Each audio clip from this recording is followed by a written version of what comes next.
Assalamu alaikum wa rahmatullah. Welcome here. This is your host, Muawiyah, and here we're going to continue on our series, Prophetic Chronicles, where we talk about the lives of the prophets, alayhi salam, beginning from Adam alayhi salam all the way to Muhammad sallallahu alayhi wasallam, with the aim of extracting benefits and lessons so we can use in our daily lives. So far we've covered an array of prophets and messengers who were sent to the children of Adam, beginning with Adam himself and some of his children. And also we went on to Nuh alayhi salam, Hud, Salih, and a few other prophets until we got to Ibrahim. And then from Ibrahim, we essentially delved into the lives of Ibrahim and his descendants and where the prophets and messengers came from thereafter.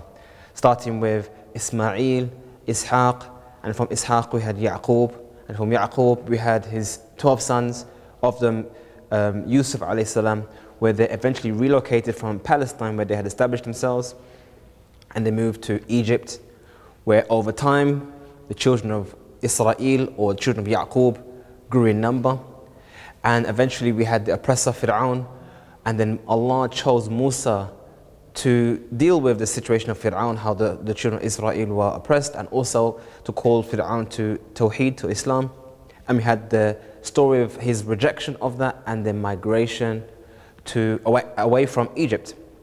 And we had got to the stage where the children of Israel were now in what's known as the Sinai area, in between what's known as, I guess you could say, near Cairo, Egypt, and towards Beit al-Maqdis. So in that area, which is known as the T.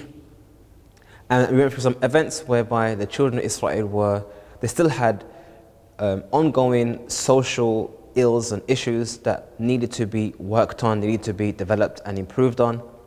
And when Allah told Musa to inform them to go and take over Canaan, or take over Beit al-Maqdis, and return back to where Yaqub initially was, they said, "You and your Lord go and fight, we're sitting right here, they're not going to get involved in the fight." So because of that obstinance, they were caused to walk in the T for 40 years. And as I mentioned in the previous episode, that was a good opportunity for the new generation.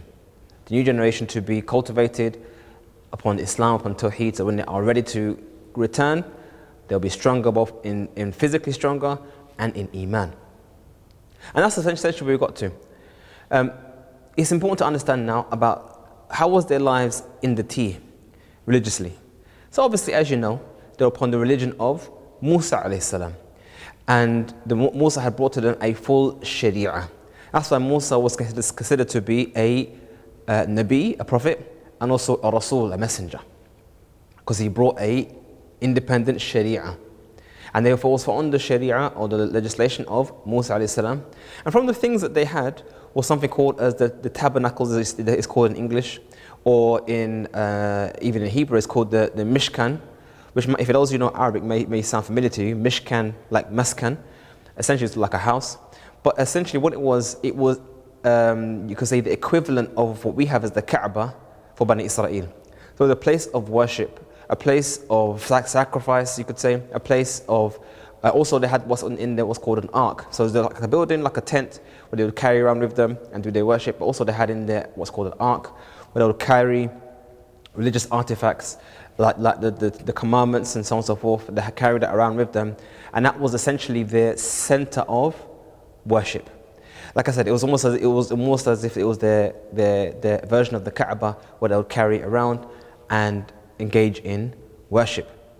So when it came time for them to take over Beit al-Maqdis, Yusha ibn Nun, who we mentioned before, who was with Musa alayhi salam, and when he went to find Khidr, so Yusha ibn Nun led the children of Israel to take over Beit al-Maqdis.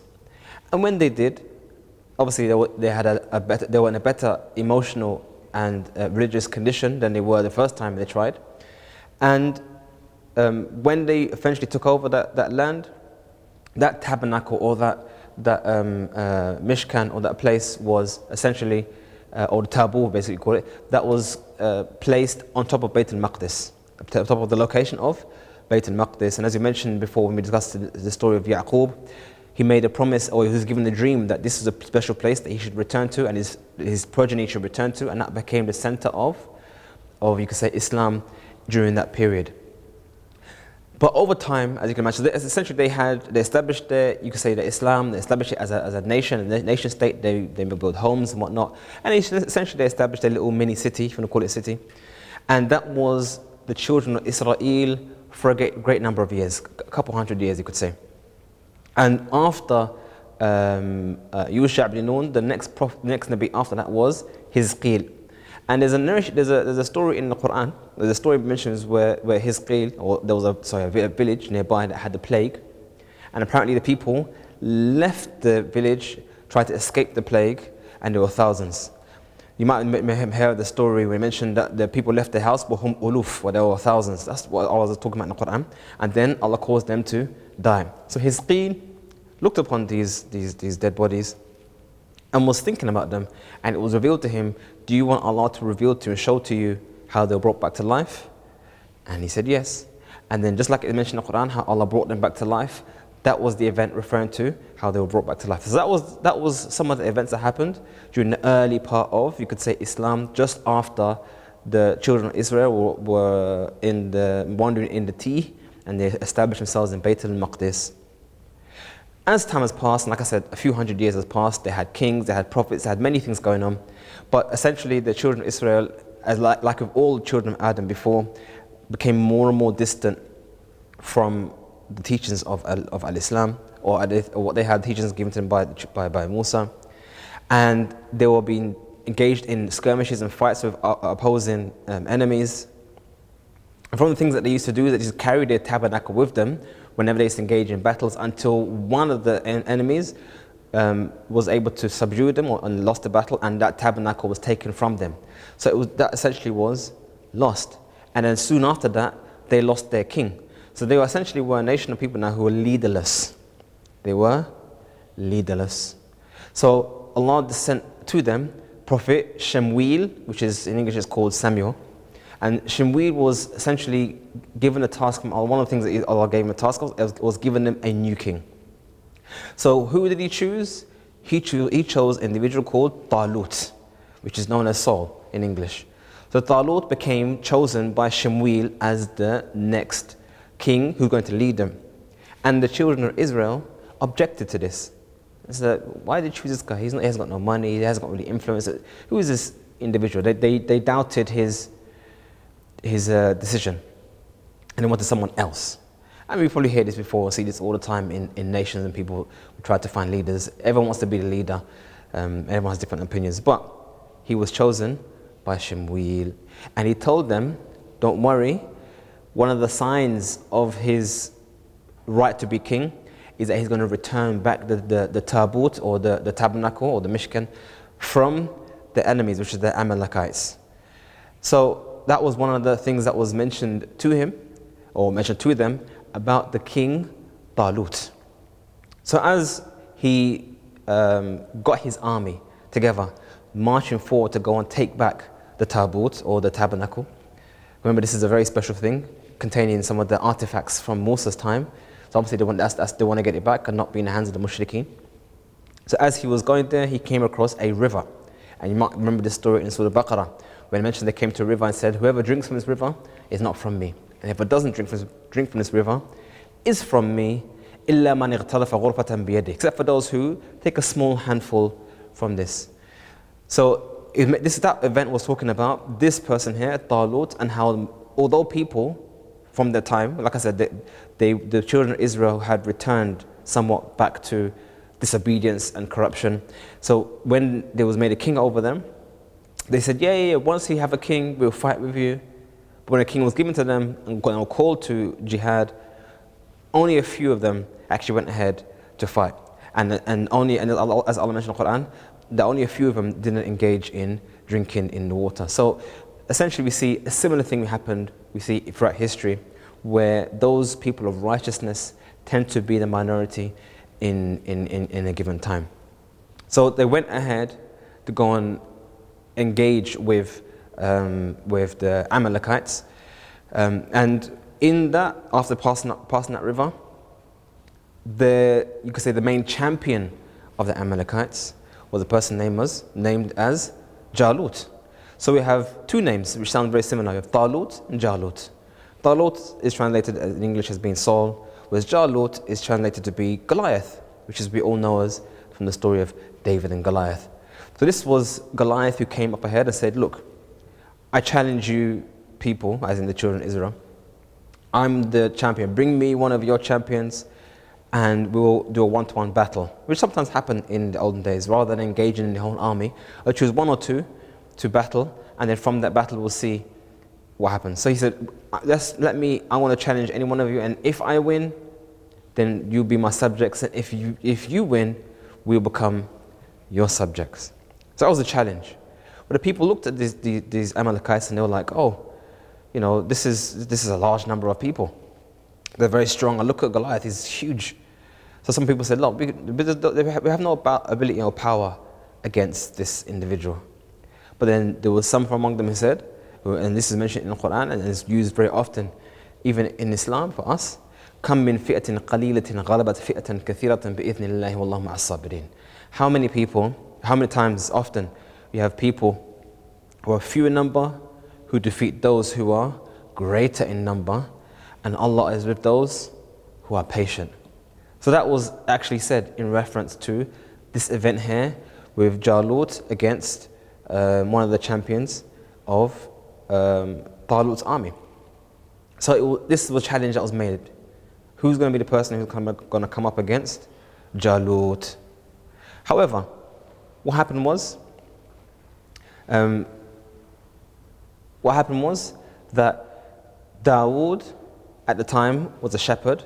He was relatively young. Actually, he was one of the shortest of his brothers. And he came up ahead and said, you know, I want to go and fight Jalut. Now you can imagine, this shepherd, young guy, you know, are you serious? I mean, look how big that guy is, and you're not even really a soldier, you're a shepherd.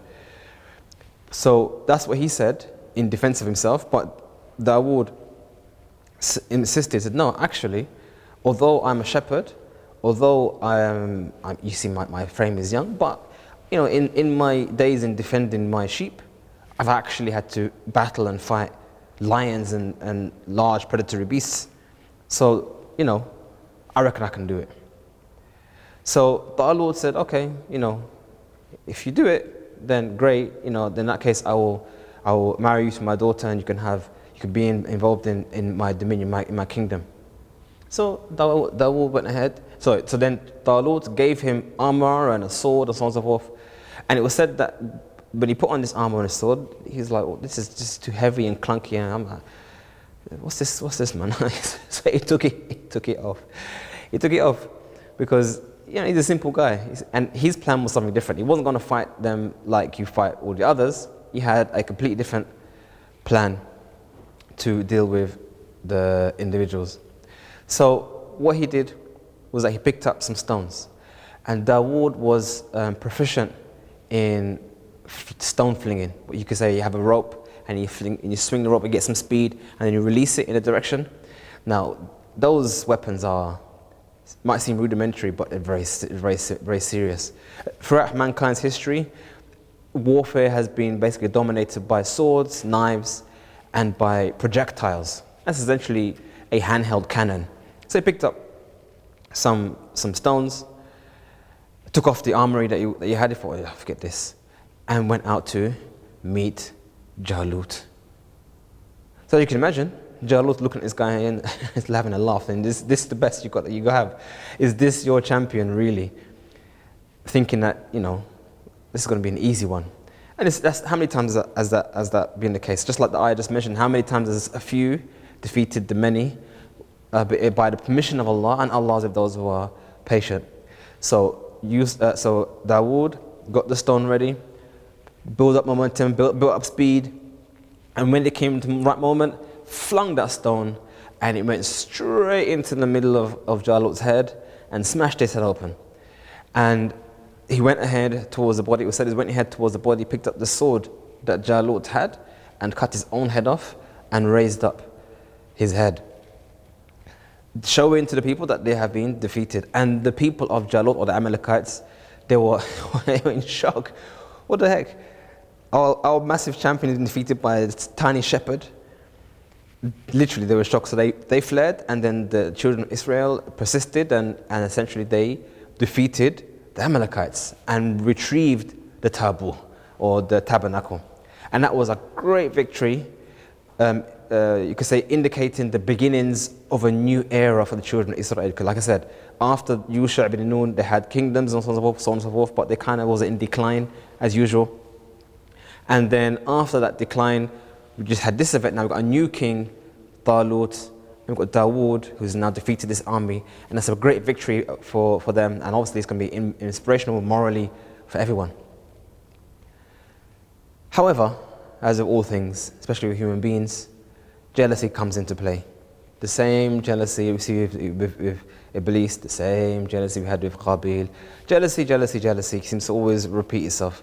And apparently, unfortunately, with Talut, with the fame that Dawood had achieved, being obviously a righteous individual and defeating Talut, he became very, very, very influential for the people.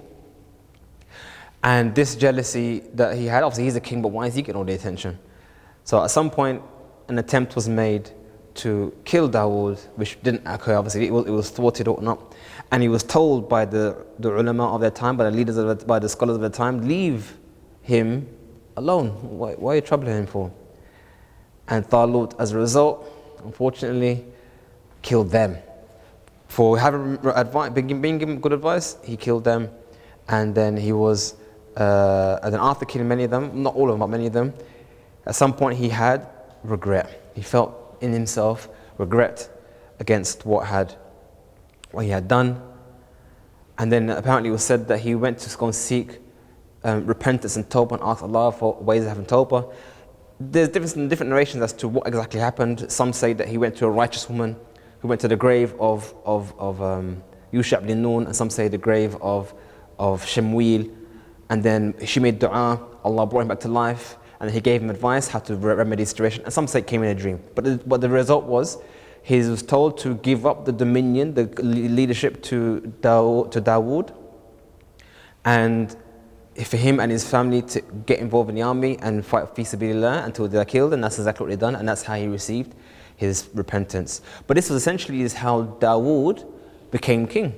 He became king in that event, and from here, Dawood was a righteous king, a righteous individual with a beautiful voice and a beautiful sound, and this was, you say, the beginnings of a new era for the children of Israel.